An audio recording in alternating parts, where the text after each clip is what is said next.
अकोल्यात वंचित बहुजन आघाडीचे नेते प्रकाश आंबेडकर यांनी मतदानाचा हक्क बजावलाय। त्यांनी शहरातील पोद्दार इंटरनॅशनल शाळेत सपत्नीक मतदान केलंय। प्रकाश आंबेडकर स्वतः लोकसभेतून या ठिकाणी उमेदवार आहेत वंचितचे। यंदाची निवडणूक प्रकाश आंबेडकरांसाठी अतिशय प्रतिष्ठेची आहे। त्यांच्या विरोधात भाजपचे उमेदवार अनुप धोत्रे आणि काँग्रेसचे उमेदवार डॉक्टर अभय पाटील उभे आहेत आणि यावेळी त्यांनी ऐन निवडणुकीदरम्यानच इथेनॉलवरील बंदी उठवल्यावरून केंद्र सरकारवर टीका केली।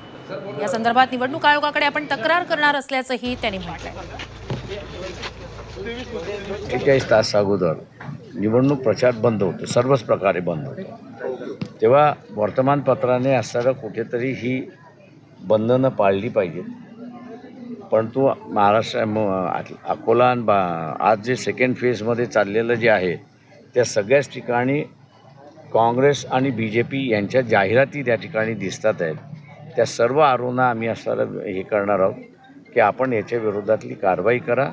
हा नुसता आचारसंहितेचा उल्लंघन नाही तर कायद्याचा उल्लंघन आहे।